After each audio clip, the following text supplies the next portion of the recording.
Welcome to the learning space. Before we proceed to the analysis of the first module, I must define the foundation of our interaction. True power is not the absence of feelings, not the suppression of impulses, and not blind rage. It is the ability to be their master. We are accustomed to perceiving self-control as a struggle with oneself, but this is a cognitive error. Struggle generates resistance, and resistance consumes a valuable resource, psychic energy. Within this cycle, we shall study self-control not as a volitional act, but as a technological process. We dissect social interactions to understand why those whom society often labels as lazy turn out to be the architects of the most large-scale systems. The answer lies in optimization. The ambition of a lazy person is the desire to achieve the maximum result with minimum expenditure, which requires a masterful command of one's own mind and body. We begin the deconstruction. Module 1. Cognitive Economy and the Architecture of Repose. 1. Stage, the scenario. The boardroom on the 40th floor of an office center in the city of London was flooded with the cold light of the morning sun. The air seemed sterile.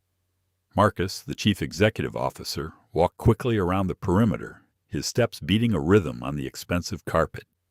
He gestured, pointing at graphs, and his voice vibrated with poorly concealed irritation. "We are losing momentum," Marcus exclaimed, stopping abruptly. "We need to double the number of meetings and review every report for the last 3 months. Each of you must work 12 hours a day until we find the breach." Julian sat at the end of the long table. His posture was deceptively relaxed. His back was pressed firmly against the chair. His eyelids were slightly lowered, and his hands lay motionless on the armrests. His face did not reflect a shadow of the anxiety that had gripped the others present. "Marcus," Julian said in a quiet but distinct voice, slowing the pace of speech to seize the initiative and lower the overall level of anxiety in the room. "Your proposal resembles an attempt to extinguish a fire by waving your arms. It creates a lot of wind, but it does not extinguish the flame." Marcus turned sharply toward him.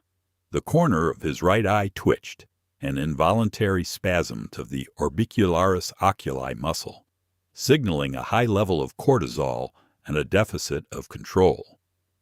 "Do you have a better suggestion, Julian? Or do you plan to quote 4 again while the company goes under?" Julian did not change his posture. He slowly moved his gaze from Marcus to the empty glass in front of him, demonstrating an absence of fear toward the aggressor. Fixing on a neutral object. "I plan to eliminate the cause, not fight the symptoms. We do not need 12 hours of work. We need 30 minutes of precise analysis of why our logistics distribution algorithm fails on Thursdays. I am quote _5, Marcus. I do not have extra energy for fuss.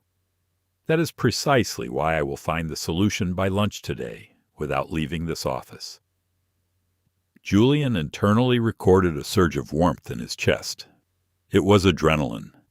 He did not try to suppress it. He watched his pulse accelerate and consciously slowed his exhale, transforming biological arousal into fuel for concentration. For him, this scene was not a conflict, but a mathematical equation where Marcus's anger was merely an extra variable. 2. Stage, quote _6, system analysis. In this scene, we observe a collision of 2 survival strategies: hyperactive adaptation and cognitive economy.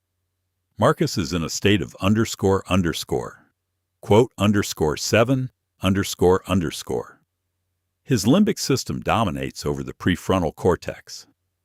The release of adrenaline forces him to move and demand action, even if those actions are devoid of logic. This is a biological trap. The brain imitates productivity through physical tension. Julian demonstrates a high level of emotional regulation. Instead of resonating with Marcus's anxiety, he applies the technique of cognitive reappraisal. He perceives his colleague's aggression not as a personal insult, but as informational noise. His laziness is a conscious cognitive flexibility. Julian's brain is tuned to find the shortest path. From the perspective of neurobiology, he minimizes the consumption of glucose in the prefrontal cortex. While Marcus spends resources on maintaining high muscle tone and loud speech, Julian directs all available ATP, adenosine triphosphate, to the work of neural networks responsible for pattern analysis and systemic thinking. His outward calm is the result of the active inhibition of impulses, which is a more energy-consuming but far more effective process than a spontaneous reaction. 3. Stage. The scientific validation, the precedent. Julian's behavior correlates with research results known as the law of least effort, which Daniel Kahneman studied in the context of cognitive science. Experiments show that if several ways exist to achieve the same goal, people and their brains invariably choose the one that requires the least energy expenditure. However, a critical difference exists. An ordinary lazy person abandons the goal for the sake of energy conservation. An ambitious sluggard, like Julian, optimizes the process to achieve the goal faster and more accurately. It is also appropriate here to recall the research of Robert Yerkes and John Dodson, the Yerkes-Dodson law. According to this law, an optimal level of arousal exists for every task. Marcus is in the zone of excessive inhibition or destructive stress, where efficiency drops due to excessive tension. Julian, however, keeps himself at the point of optimum, a state calm enough for clear thinking but gathered enough for decision-making. His ambition is greed for the result coupled with stinginess in action. 4. Stage. The master key. Strategic protocol. To maintain a leadership position and control over a situation, it is necessary to implement a protocol of selective engagement. Control principle. Number 1. Cognitive filtering of impulses. Rule. When the external environment demands an immediate emotional reaction, a scream, a deadline, a conflict, maintain a pause of 4 seconds. Mechanics. During this time, blood has time to flow to the prefrontal cortex, allowing you to evaluate the situation analytically. Application. Instead of responding to aggression, analyze its cause. Ask yourself, what goal does this noise pursue? Your task is not to win the argument, but to solve the problem with minimum expenditure of your own strength. He who fusses less appears in the eyes of others as a possessor of a higher social status, as he communicates confidence in his resources. 5. Stage. The atmosphere of statics. Julian smoothly raised his hand and took one sip of water. The glass surface of the table reflected his calm face without a single distortion. Silence reigned in the office, in which only the steady ticking of the wall clock was clearly audible. Order was restored. Thoughts became crystal clear, like ice on a mountain peak where there is no place for wind and chaos. Module 2. The geometry of non-involvement and the social lever 1. Stage. The observation. The scenario. The dining room in Eleonora's country house was filled with the aroma of roasted duck and the heavy scent of expectations. 5 people sat at the table. The light from the crystal chandelier fractured in the glasses, creating whimsical light spots on the tablecloth. Caleb sat opposite his sister Eleonora, who had just finished a 10-minute monologue about her successes at a law firm. And after that, Eleonora took a sip of wine, her fingers tightly gripping the stem of the glass.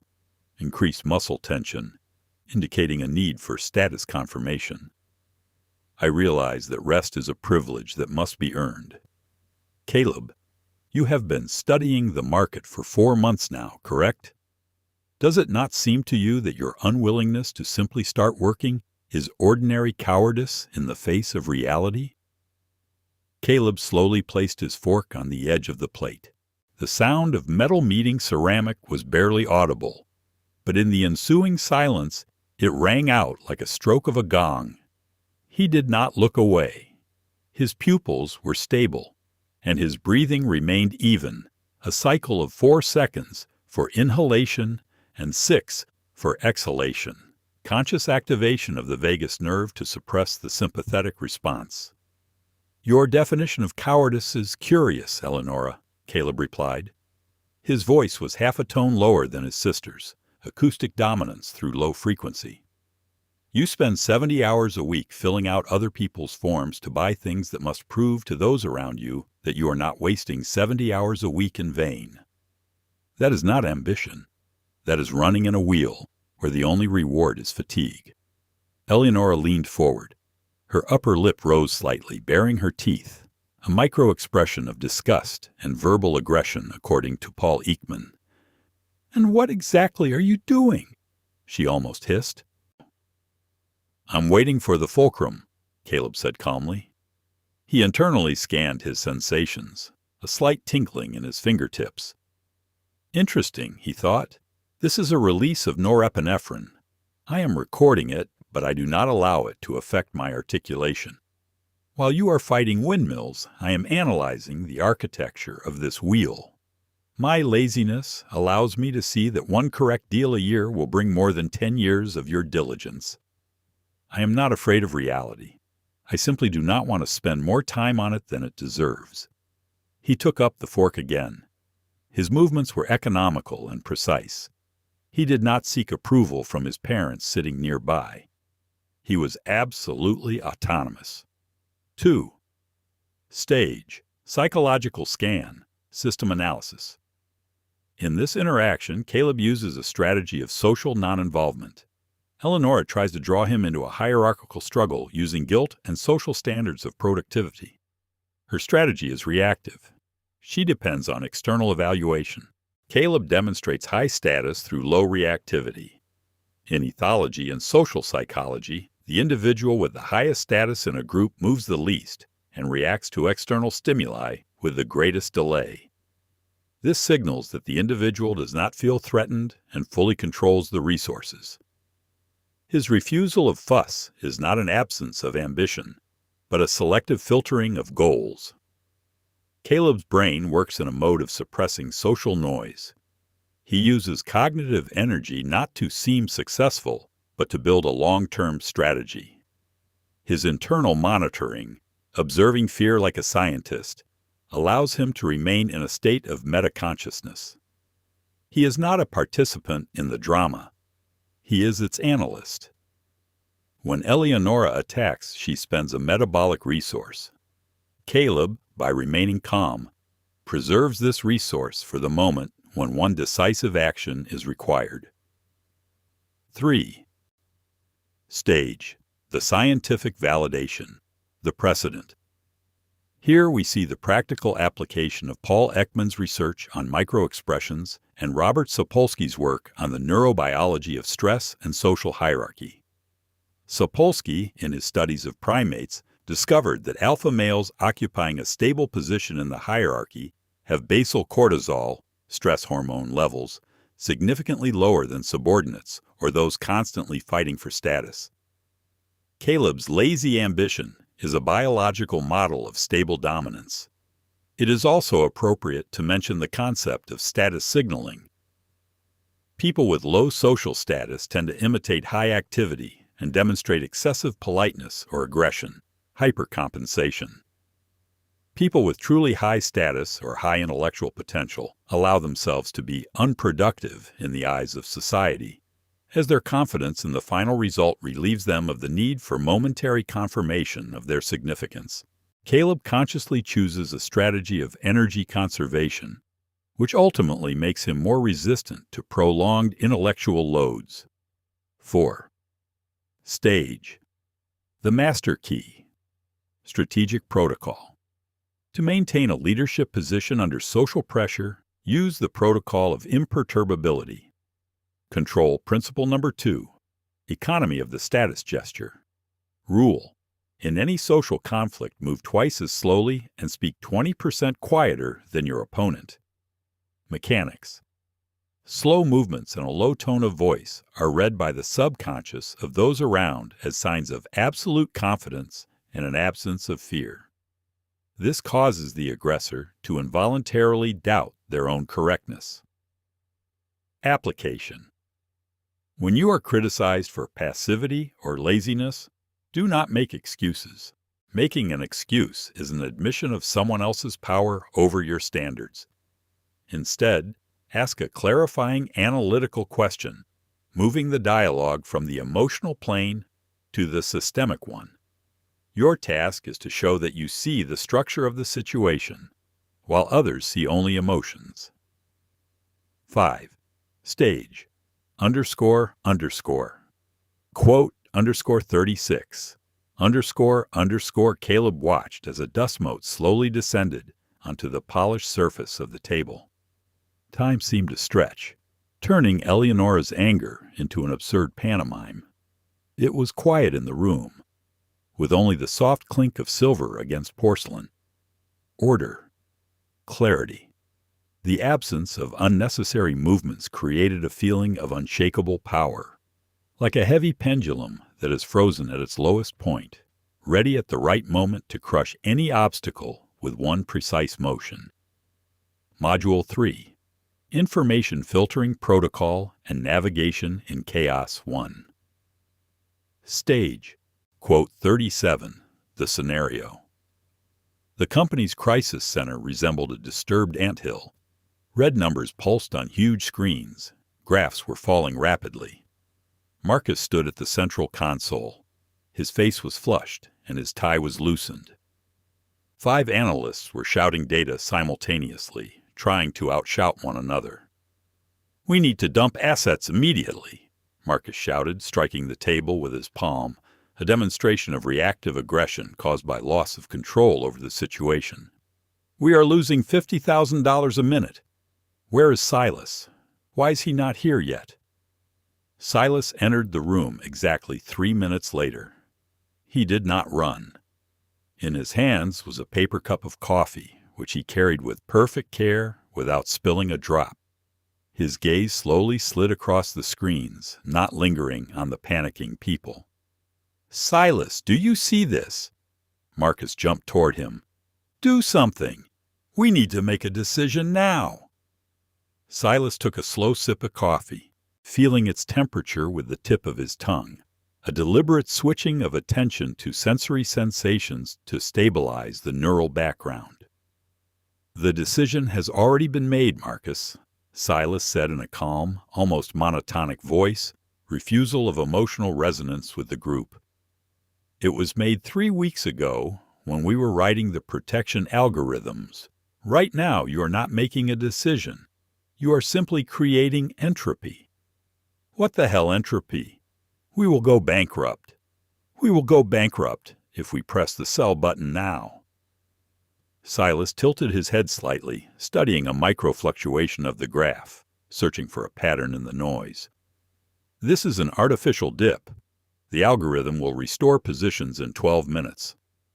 My quote 38 consisted in the fact that I spent 10 hours setting up the automation so that I could now have the opportunity to simply finish this coffee."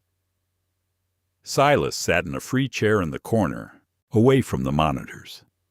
He closed his eyes for 10 seconds, visualizing the code structure, the quote _39 technique for clearing the brain's RAM.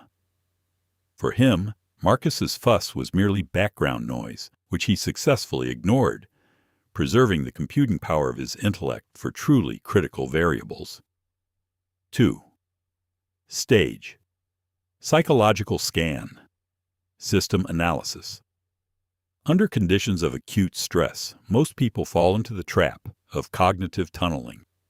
Under the influence of excess adrenaline, the field of vision and attention narrows, forcing the brain to focus on the brightest and most frightening detail. In this case, the red figures of the fall. Marcus demonstrates the hyperactivity of survival. His prefrontal cortex is practically turned off. Control has passed to the amygdala. He demands action for the sake of action. as physical activity reduces the subjective feeling of anxiety, although it leads to catastrophic logical errors. Silas applies a strategy of conscious inaction. His brain works in a high-filtration mode. He consciously ignores 95% of incoming information, shouts, gestures, panic, classifying it as useless noise. His ambition is the absolute efficiency of the system. He understands that the human factor at a moment of crisis is the weakest link. His calm is the result of metacognitive monitoring.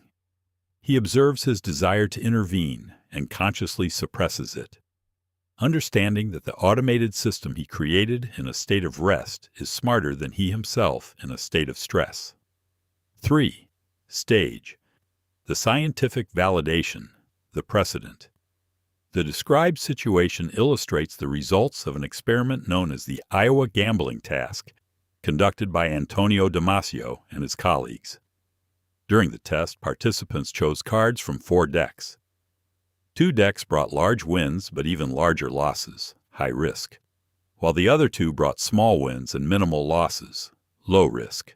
Researchers discovered that participants' skin began to show signs of stress, galvanic skin response, before they reached for the _46_46_ decks. Even before their consciousness realized those decks were dangerous. Silas, like participants with high emotional regulation, has learned to read these _47_ bodily signals of intuition. However, unlike Marcus, he does not allow these signals to escalate into panic.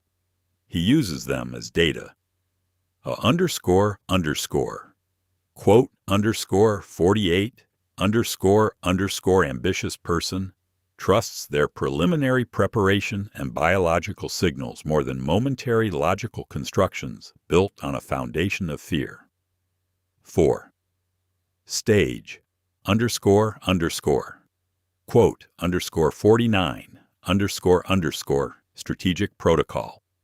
To maintain control under conditions of uncertainty, it is necessary to use the protocol of separating actions and emotions.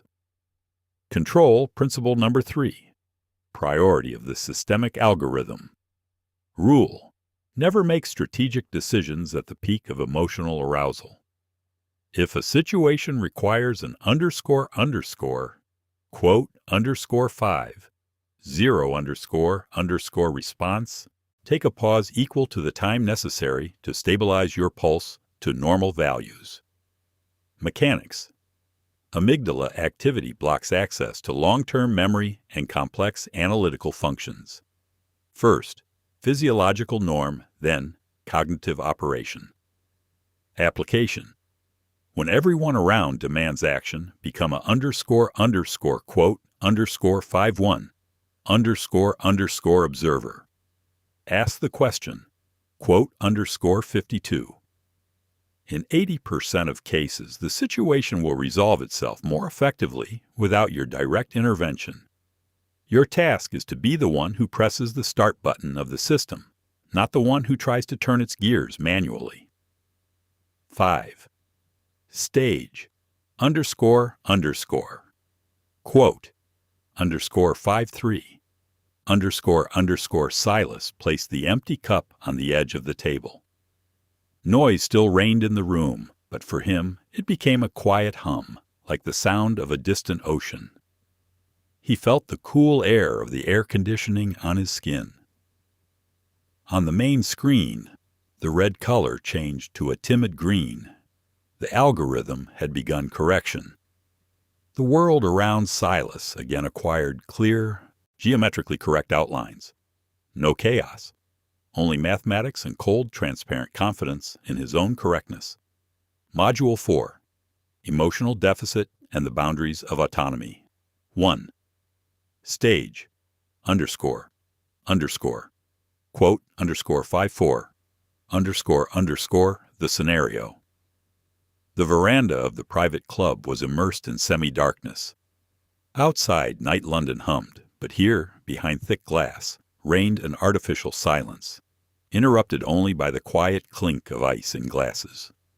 Oliver, an old acquaintance of Julian's, sat opposite, leaning forward. His face expressed an extreme degree of elation bordering on mania. "Julian, this is the project of the decade."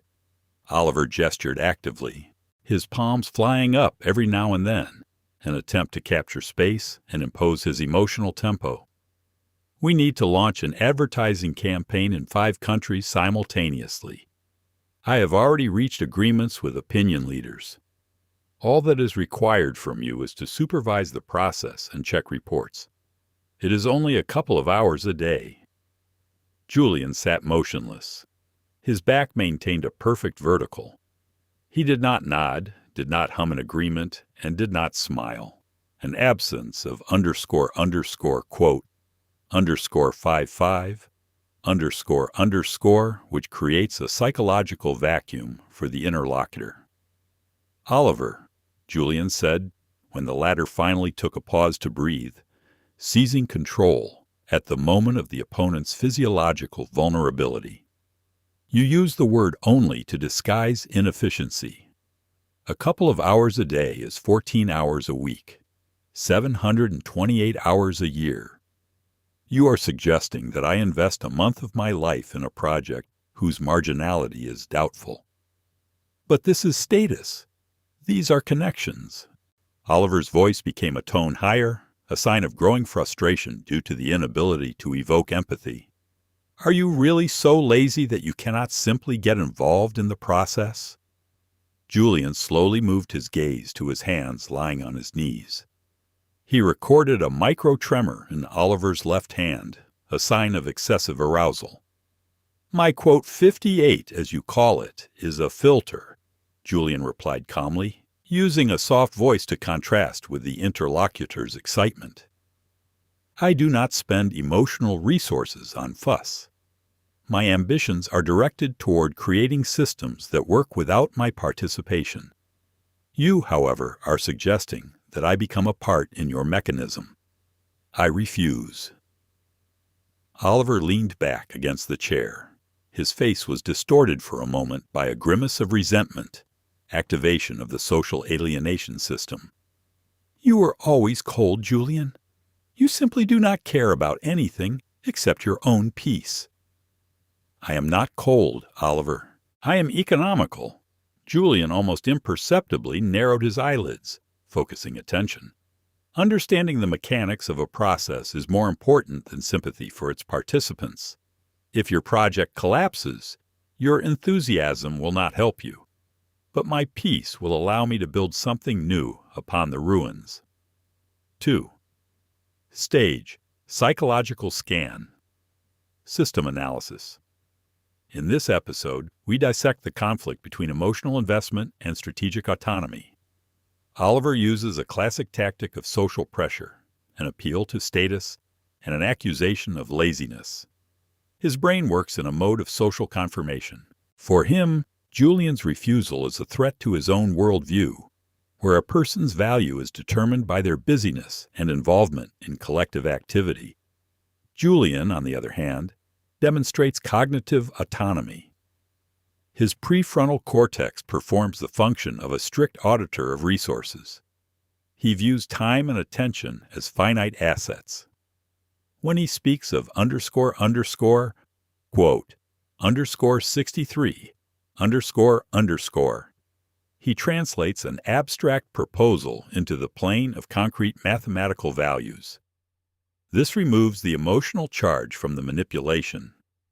His refusal of quote, _64, repeating the postures and facial expressions of the interlocutor, is a conscious tool of control. Normally, people unconsciously adjust to one another to create trust. By interrupting this process, Julian maintains the position of an external observer. This allows him to see Oliver's micro-expressions without becoming involved in his state. His ambition is ___, quote, _65, doing nothing that does not bring a multiplicative result, preserving clarity of mind for truly important moves. 3. Stage, underscore, underscore, quote, underscore 66, underscore, underscore, the precedent.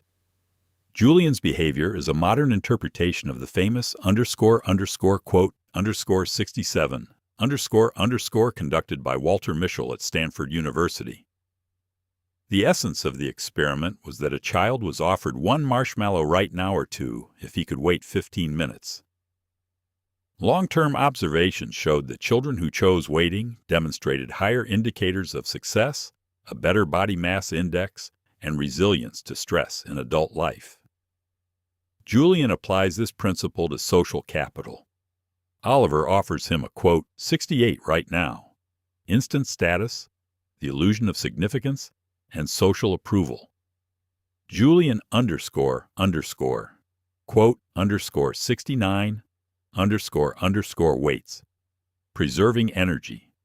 His ambition is underscore, underscore, quote, underscore 70, underscore, underscore in long-term success based on efficiency, not fuss.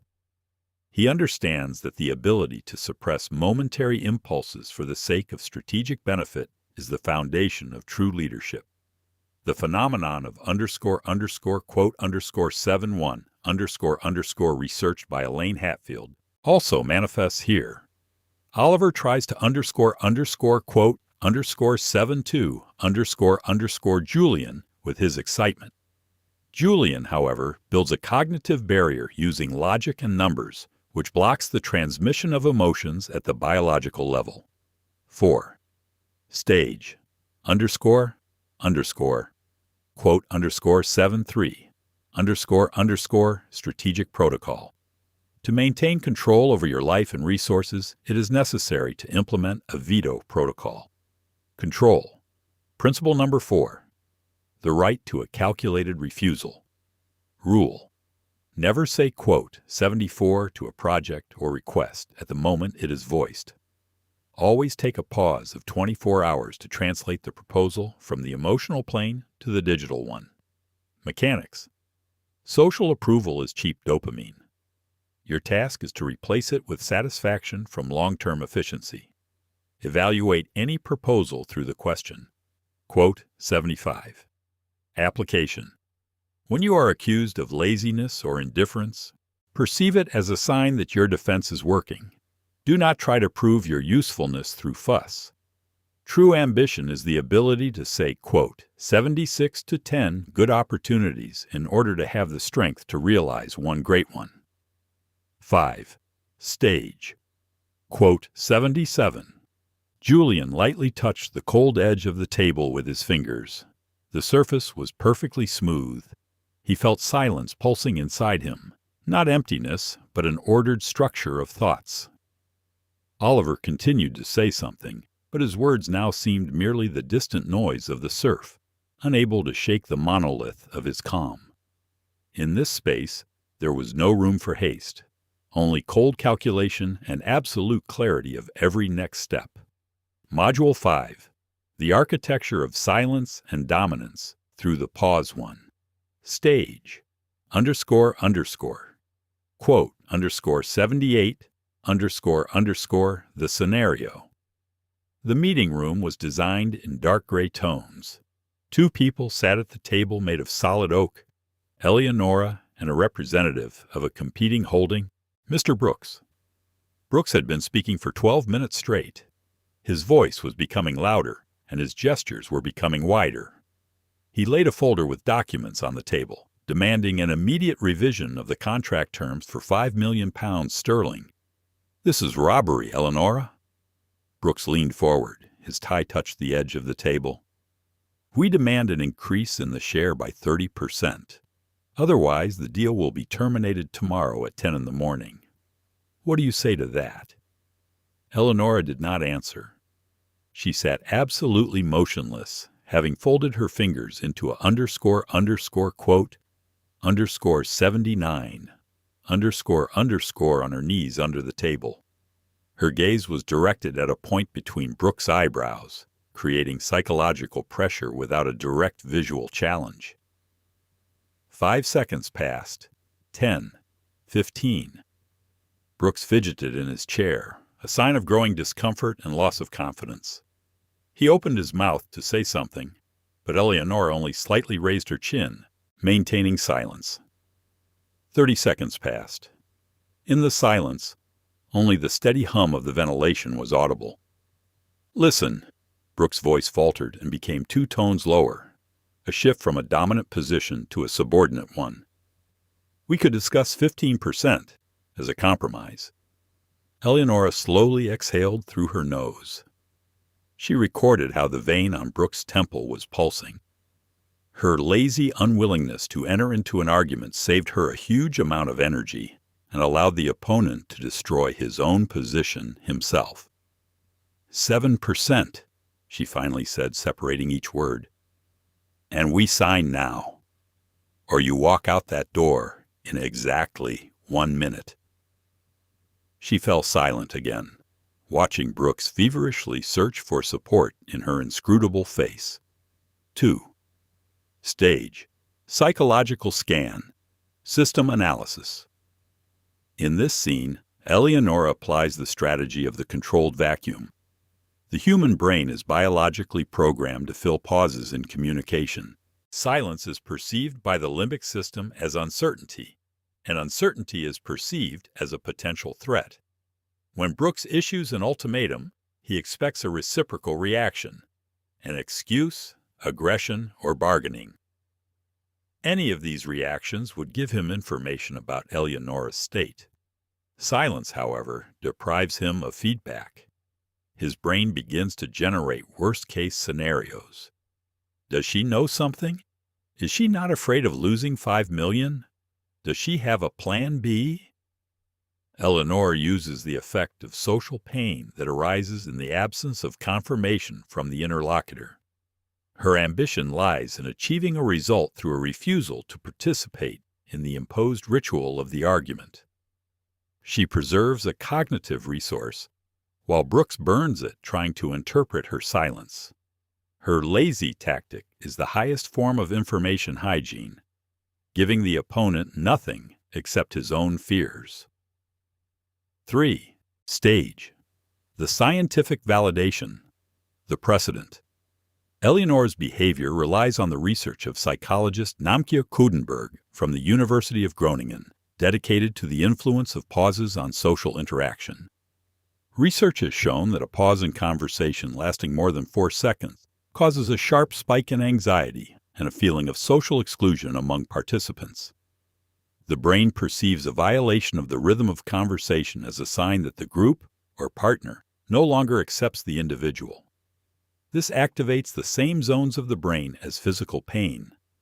The principle of overjustification also works here. He who speaks more is subconsciously perceived as the party needing approval. Eleonora, by limiting her speech to 3 sentences, communicates a signal of high status and possession of resources. Her ambitious laziness is the understanding that in negotiations, the winner is not the one with more arguments, but the one with stronger nerves and less need for immediate filling of the void. 4. Stage. The master key. Strategic protocol. To achieve dominance in any discussion, use the zero response protocol. Control principle number 5. Monopoly on silence. Rule. After the opponent has expressed an important statement or demand, do not answer immediately. Count to 8 in your mind while looking at the bridge of the interlocutor's nose. Mechanics. This forces the opponent's prefrontal cortex to work at its limit, trying to solve the riddle of your state. At this moment, a person is most prone to concessions simply to end the psychological pressure of the silence. Application. Use silence as an active tool. Your laziness in selecting words is your strength. If you do not know what to say nothing. Allow the other person to reveal their weak points by filling the vacuum you created. He who controls the silence controls reality. 5. Stage. The atmosphere of statics. Eleonora watched the dust motes dancing in a beam of light breaking through the blinds. Time slowed down, turning into thick, transparent honey. There were no extra sounds in the room, only the barely perceptible rustle of paper as Brooks, with a trembling hand, reached for a pen. Order. Full statics. Every molecule of air seemed frozen in anticipation of her next word, which would sound only when it was absolutely necessary. Module 6. The Psychology of Delegation and the Architecture of Free Time 1. Stage. The observation. The scenario. The garden of Julian's country estate was the embodiment of symmetry. Every path, sprinkled with fine white gravel, led to a logical conclusion, a fountain or a bench. Julian sat in the shade of an old oak tree, slowly pruning the branches of a miniature bonsai. His movements were so sparse that from the side he seemed to be part of the garden composition. Thomas, a junior partner of the fund, approached him with a quick step. Thomas looked exhausted. Dark shadows lay under his eyes, and his fingers incessantly fiddled with the edge of a tablet, a sign of high neural overload and an inability to inhibit motor impulses. "Julian, I do not understand how you can be here." Thomas's voice broke, a deficit of control over the vocal cords due to stress. "The Artemis merger is entering a decisive phase. I am sleeping 4 hours a day, coordinating lawyers, logisticians, and the PR service. And you are pruning a tree." Julian put down the scissors and raised his gaze. His eyes remained calm, reflecting the green of the foliage, the absence of signs of sympathetic activation. "Thomas," Julian said softly, using low sound intensity to force the interlocutor to listen carefully, "you confuse busyness with efficiency. Your 4 hours of sleep is not an investment. It is a theft from your own intellect. You work quote 91 the system, but I work quote 92 of it. But someone must control the details. Precisely why I hired the best quote 93 analysis of the hierarchical distribution of responsibility.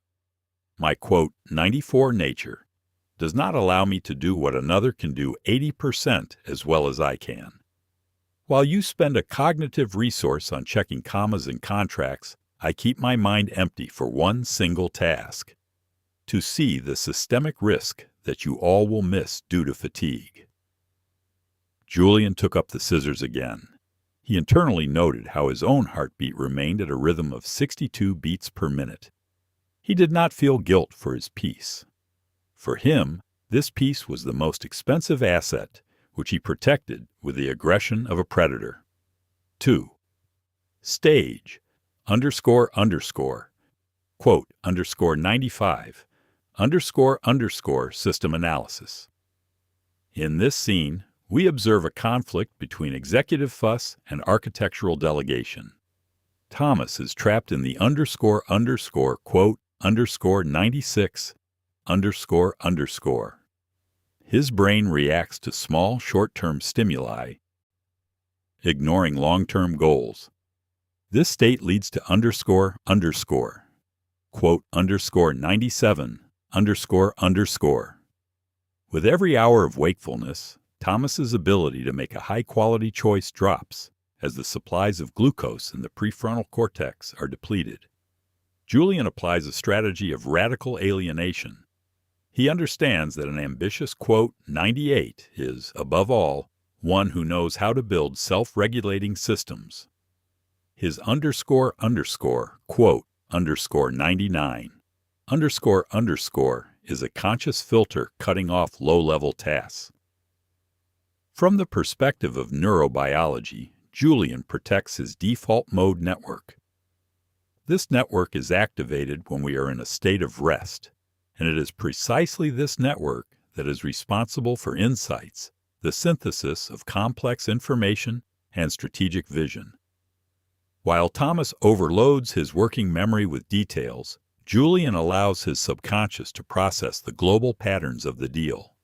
His ambition is to achieve the maximum through the management of others' efforts, not through the waste of his own.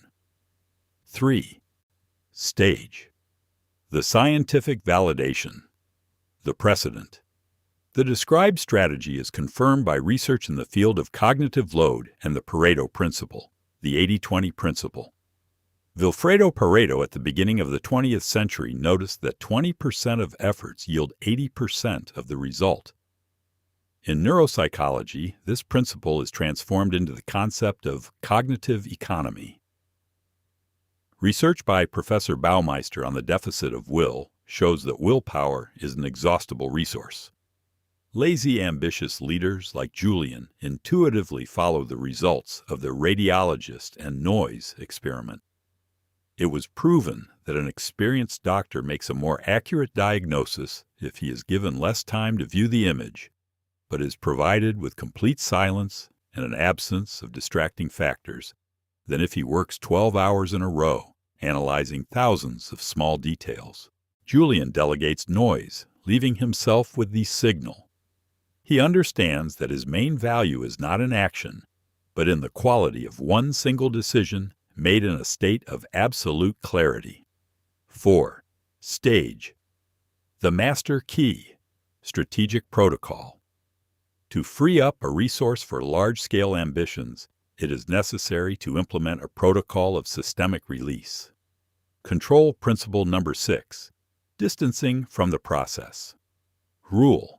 Never do what can be automated or transferred to another person, even if it seems to you that you will do it better and faster. Mechanics. Your task is to get rid of operational noise. This frees the prefrontal cortex for strategic forecasting.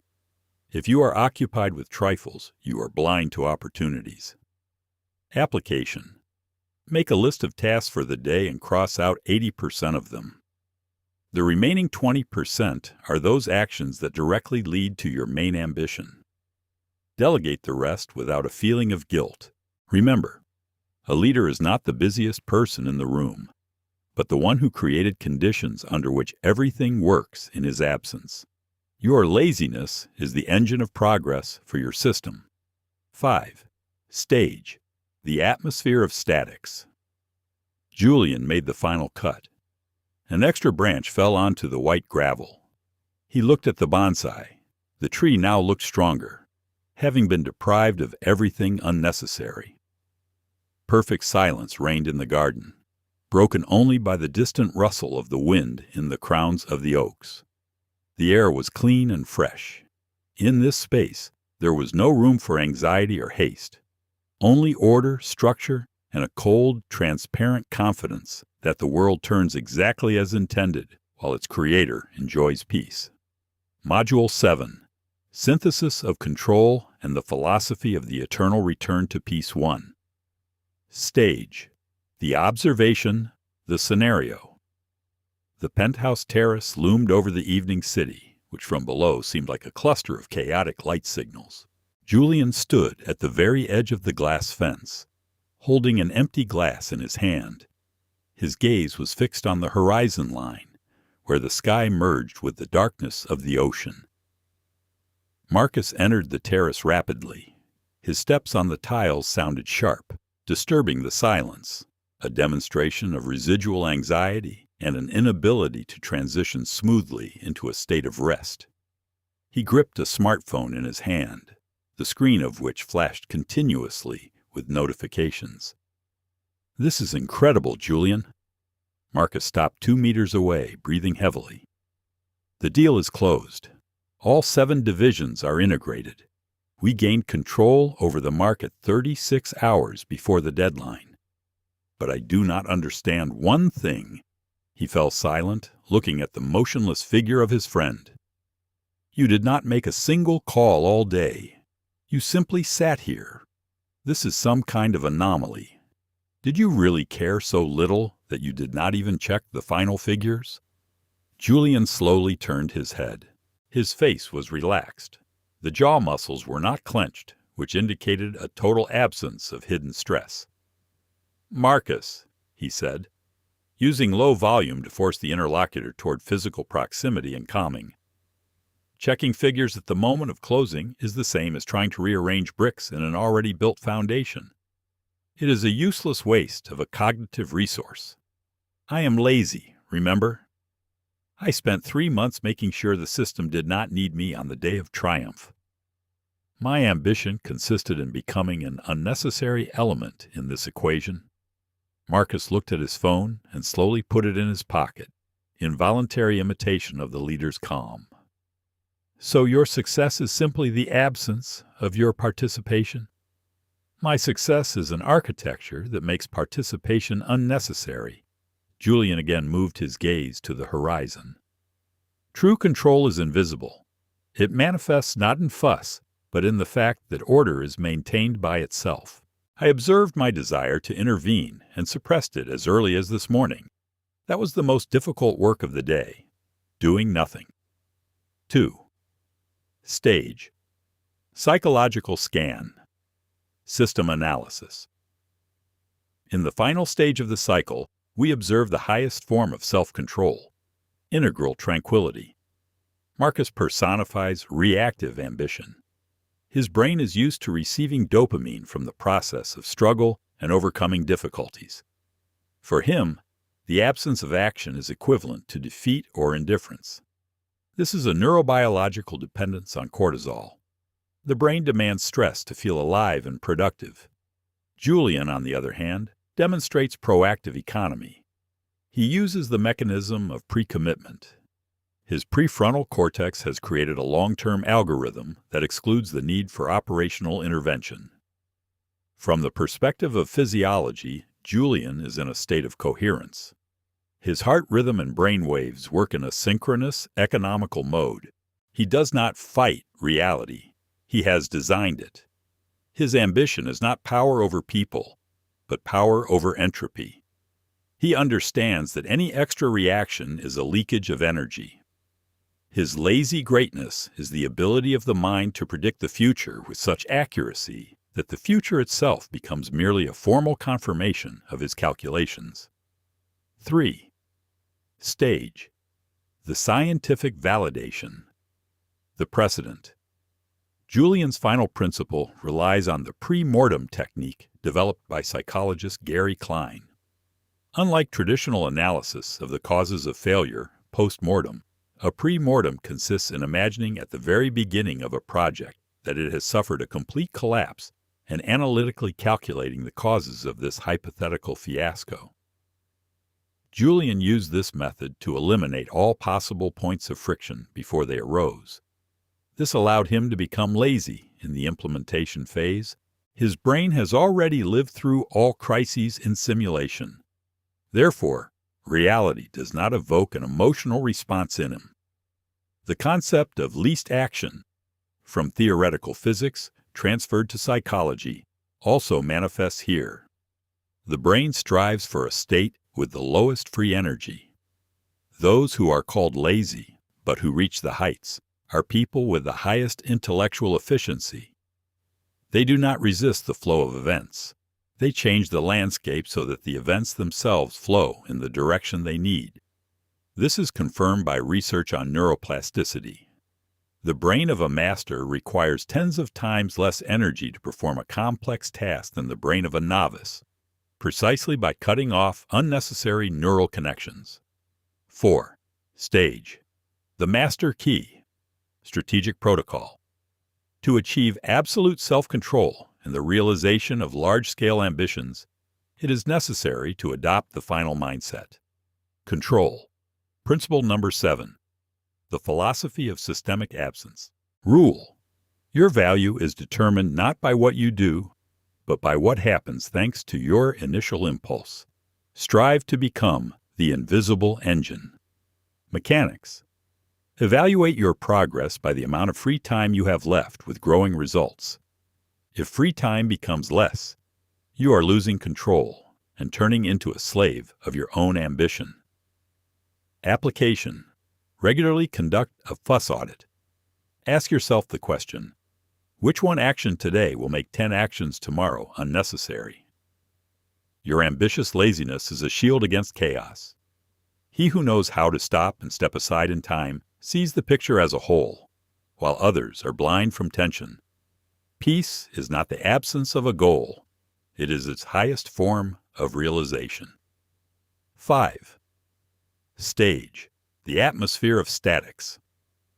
Julian slowly placed the glass on the parapet. The night air was motionless. The city below continued its endless pulsation. But here, at the height, absolute order reigned. Not a single extra thought remained in Julian's head, only the pure, cold geometry of space. All numbers were counted, all moves were made. True power found its final form, the form of silence. The cycle is complete. We have traversed the path from the first impulse to the architecture of global systems. Now you see, the ambition of a lazy person is not a thirst for profit, but an intellectual disgust for the useless waste of energy. It is a desire to subordinate chaos to oneself, not by entering into hand-to-hand combat with it, but by changing the very laws of its existence. True self-control does not require clenched teeth. It requires a clear understanding that every emotion of yours, every flash of anger or anxiety is a transaction. And the price of that transaction is always higher than any benefit from an impulsive action. By choosing peace, you choose dominance. The world belongs to those who know how to wait without losing vigilance, and to act without losing silence. Your mind now resembles an ideally calibrated mechanism where there is no place for friction. Ahead is an infinite space of probabilities where you are no longer a player depending on chance. You are the architect observing how the systems you have erected work with flawless precision while you enjoy the silence at the top of your penthouse. He who understands the mechanisms of the psyche gains true freedom. Subscribe to analyze the hidden laws of human behavior together. And be sure to write in the comments which strategy to analyze in the next issue.